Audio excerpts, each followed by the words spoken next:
6 December 1992 Babri মসজিদ ভেঙে ফেলা হয়। এই বাবরি মসজিদের ডেমোলিশনের চর্চা খালি ভারতে না, পুরো বিশ্বে হচ্ছিল। এই ডেমোলিশনের জন্য আমাদের মাতৃভূমিতে অনেক আতঙ্কি হামলা হয়েছে, আর এখনও এই আতঙ্কি হামলা করার চেষ্টা চলছে। They try to attack our country and kill normal civilians. একবার ভেবে দেখো, তোমাদের একটা মসজিদ ভাঙায় তোমাদের এত কষ্ট হচ্ছে, এখনও তোমাদের মধ্যে মন্দির ভাঙার আক্রোশ রয়েছে। এখানে এমন মসজিদের কথা বলছি যা তোমাদের জন্য অত ইম্পর্টেন্টও ছিল না, না কোনো বার্থ প্লেস ছিল, বাট আমাদের জন্য এই মন্দির খুব ইম্পর্টেন্ট ছিল।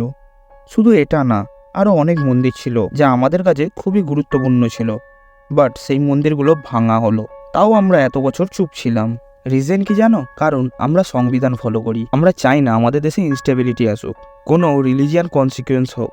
এই কারণেই হিন্দুরা রক্তের ঢোক গিলছিল। বাবরি মসজিদ ভাঙার পরেও আমাদের বারবার তাচ্ছিল্য করা হচ্ছিল। কেউ বলতো रामलला हम आएंगे, मंदिर वहीं बनाएंगे, तारीख नहीं बताएंगे। আবার কেউ বলতো मंदिर वही बनाएंगे लेकिन तारीख नहीं बताएंगे। তো কান খুলে শুনে নাও, মন্দির তৈরি হয়ে গেছে, আর মন্দির প্রতিষ্ঠানের টাইম 22 জানুয়ারি 2014। ডেট বলে দিয়েছি, বাট প্লিজ ওখানে গিয়ে ভিক্ষা চেও না, কারণ ভিক্ষাও তাদের দেওয়া হয় যারা অসহায় হয়, অধর্মীদের না। सूरज अपनी गरिमा छोड़ सकता है, चंद्रमा अपनी शीतलता का परित्याग कर सकता है, पर राम जन्मभूमि पे मंदिर के निर्माण को विश्व की कोई ताकत रोक नहीं सकती। আমাদের দেশের কিছু পলিটিশিয়ানের প্রবলেম বাবরি মসজিদের ডেমোলিশন ছিল না, তাদের প্রবলেম ছিল বাবরি মসজিদের ডেমোলিশনের জন্য যে হিন্দুরা পৌঁছেছিল তারা নিজের কাস্ট ডিভিশন ভুলে একত্রে হয়েছিল। তাদের মধ্যে কোনো কাস্ট এক্সিস্ট করছিল না। যখন তাদের প্রশ্ন করা হলো তুমি কোন জাতির, তখন তারা উত্তরে বলে আমরা সব জাতির একত্রিত সমূহ, আমরা হিন্দু জাতির। এই মুভমেন্টের জন্য যে হিন্দুরা একত্রিত হচ্ছিল সেটা প্রবলেম হয়ে দাঁড়িয়েছিল পলিটিশিয়ানদের। बात करना शांतिप्रद बात नहीं करना चाहता है तो हम लोग जो है अब हिंसा से अख्तियार लेंगे। जब हम लोग को जो ऐसे ही जब हम लोग कैसे रहेंगे, जिंदा करेंगे, हम लोग जलाएंगे, बस जलाएंगे। अब क्या करेंगे, हमारे पास और कोई और चारा नहीं है, तो और क्या करेंगे? जीविका के लिए तो कुछ करना ही होगा, आखिर नहीं तो रहेंगे। हम लोग जो है साथी एकदम ठीक कहा है कि कलम चलाना छोड़ दिया है, बंदूक चलाना सीखेंगे। और हमारी प्रशासन जो है यही अब चाह रही है और यही करेंगे, यही हाथ से लिखेंगे भी और यही हाथ से खून भी बहाएंगे। जो होगा सो देखेंगे। हम लोग मरने के लिए तैयार हैं, अपने सर को फाड़ दिए हैं एकदम, चाहे जो होगा सो करेंगे हम लोग, लेकिन बात नहीं आता। তো চলো প্রথম থেকে জানার চেষ্টা করি এই মুভমেন্ট কিভাবে স্টার্ট হলো আর প্রভু শ্রী রামের মন্দির কিভাবে তৈরি হলো। প্রায় 500 বছরের তপ, প্রতিষ্ঠা, ত্যাগ আর সংকল্প সফল হতে চলেছে। বাট আনফর্চুনেটলি আমাদের অনেক মহান হিন্দু ভাইরা আজ আমাদের সাথে নেই, যারা নিজের সব কিছু এই সংকল্পে সমর্পণ করেছিল। বাট আমাদের বেরি খুবই ভাগ্যবান, কারণ আমরা রাম মন্দির তৈরি হতে দেখে আসছি, আর রাম মন্দিরের স্থাপনা দিবসে আমরা উপস্থিত থাকব রামলাল্লার দর্শন করতে, তার প্রসাদ গ্রহণ করতে। এই ভিডিও বানানোর উদ্দেশ্য একটাই, যে সত্যতার লড়াই 1-2 দিনে শেষ হয় না, কখনো কখনো এই লড়াই জিততে কয়েক শতাব্দী কেটে যায়। রাম মন্দিরের সংঘর্ষ শুরু হয় প্রায় 500 বছর আগে। 21 ডিসেম্বর 1526 বাবর আর ইব্রাহিম লোদির মধ্যে যুদ্ধ হয়। 1528 আসতে আসতে বাবর তার সৈন্য নিয়ে অযোধ্যায় পৌঁছায়। এরপর বাবর তার সেনাপতি মীর বাকিকে আদেশ দেয় রাম মন্দির ভেঙে ফেলার এবং মন্দিরের জায়গায় মসজিদ বানানোর আদেশ দেয়। এটা শুধু রাম মন্দির ভেঙে ফেলে বাবরি মসজিদ বানানো হয়নি, এই বাবরি মসজিদ হিন্দুদের প্রতি হওয়া অত্যাচারের প্রতীক ছিল। কোটি কোটি মহিলাকে ধর্ষণ করা হয়েছিল, তাদের মারধর করা হয়েছিল, তাদের নানাভাবে অত্যাচার করা হয়েছিল যাতে তারা কনভার্ট হয়ে যায়। যারা কনভার্ট হয়েছিল তারা বেঁচে গেছিল, আর যারা কনভার্ট হয়নি তাদের মেরে ওই স্থানীয় মাটিতে কবর দেওয়া হয়েছিল। বাবর এই বাবরি মসজিদ বানিয়েছিল যে ফিউচারে হিন্দুরা মনে রাখে যারা কনভার্ট হয়নি তাদের সাথে কী হয়েছিল। এরপর 200 বছর পর্যন্ত মুঘলদের রাজত্ব চলছিল। হিন্দুরা প্রত্যেক দিন পীড়িত হতো, তাদের চোখের সামনে তাদের মা বোনেদের উপর অত্যাচার হতো। যেখানে যেখানে হিন্দুদের মন্দির পেত তা ভাঙার চেষ্টা করতো, আর যেগুলো ভাঙতে পারতো না সেইগুলোতে ইসলামিক স্ট্রাকচার বানিয়ে দিত। ইয়ার 1717 রাজা দ্বিতীয় জয় সিং, যিনি জয়পুরের রাজা ছিলেন, তিনি চেষ্টা করেছিলেন রাম মন্দিরের আশেপাশের জায়গা কিনে নেওয়ার, যাতে ওখানে একটি মন্দির বানানো যায় যাতে হিন্দুরা পুজো অর্চনা করে। রাজা জয় সিং জানতেন এই মন্দির হিন্দুদের কাছে কতটা গুরুত্বপূর্ণ, কিন্তু রাজা জয় সিং সাকসেসফুল হতে পারেনি। বাট রাজা জয় সিং এর মুঘলদের সাথে ভালো সম্পর্ক ছিল, তাই এই রাম মন্দিরের পাশে একটা প্ল্যাটফর্ম বানাতে সফল হয়। এরপর আশেপাশের হিন্দুরা এই প্ল্যাটফর্মে এসেই পূজা অর্চনা করত। ইউরোপিয়ান জিওগ্রাফার জোসেফ তার রিপোর্টে বলে বাবরি মসজিদ লোকাল ট্রেডিশন আর্কিটেকচারের ওপর নির্মিত, যাতে ক্লিয়ারলি জানা যায় মন্দিরের পিলার দিয়েই বাবরি মসজিদ তৈরি হয়েছে। জোসেফ রাম মন্দিরের পাশে প্ল্যাটফর্মের অস্তিত্বও দাবি করেন। চলো আরও একটু আগে যাওয়া যাক। 1853 প্রথম অযোধ্যায় কমিউনাল ক্লাসেস শুরু হয়, আর এই কমিউনাল ক্লাস রাম মন্দির নিয়েই হয়েছিল। হিন্দুদের দাবি ছিল এখানে পুনরায় রাম মন্দির নির্মাণ হোক, বাট মুসলিমরা তা চায়নি।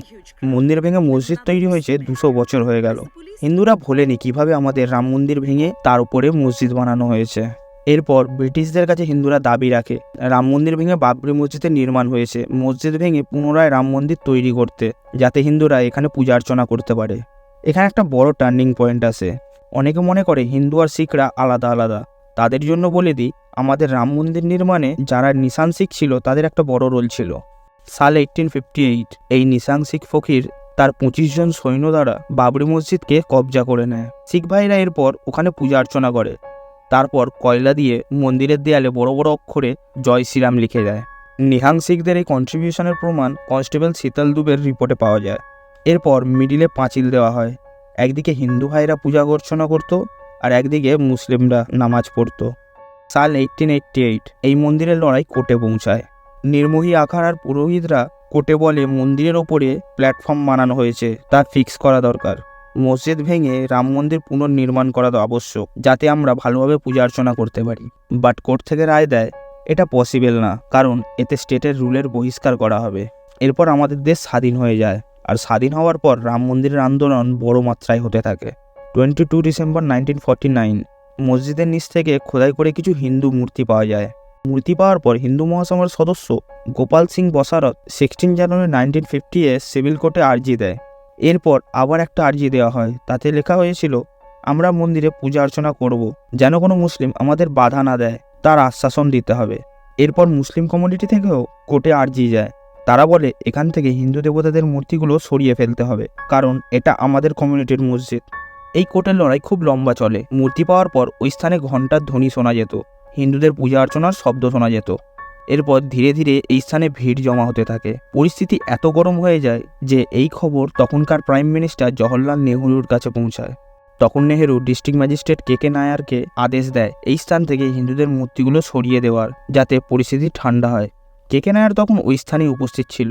মিস্টার নায়ার বলল মূর্তিগুলো কোথাও সরানো যাবে না, কারণ ভিড় বেড়ে চলেছে। এরপর আবার 27 ডিসেম্বর নেহেরু কে নায়ারকে আরও একটা লেটার লেখেন, আবার তাকে অনুরোধ করে মূর্তিগুলো সরানোর। বাট কে নায়ার এই কাজ করবে না বলে দেয় এবং জব থেকে ইস্তিফা দিয়ে দেয়। এরপর নেহেরু এমন কিছু করলো যা হিন্দুরা কোনোদিনও এক্সপেক্ট করেনি। জওহরলাল নেহেরু ওই স্থান থেকে মূর্তিগুলো সরিয়ে দেয় এবং ব্যারিকেড দিয়ে দেয়, যাতে কেউ আর মূর্তি না রাখতে পারে। এতে হিন্দুরা কোনো কথা বলেনি, একটা চু শব্দও করেনি, কারণ আমরা চাই না দেশের ল অ্যান্ড অর্ডার ভঙ্গ হোক। এরপর 1980 সালে বিজেপি পার্টির ঝড় ওঠে। এরা এজেন্ডাতে রাম মন্দিরের সম্পর্কে খুলে বলে।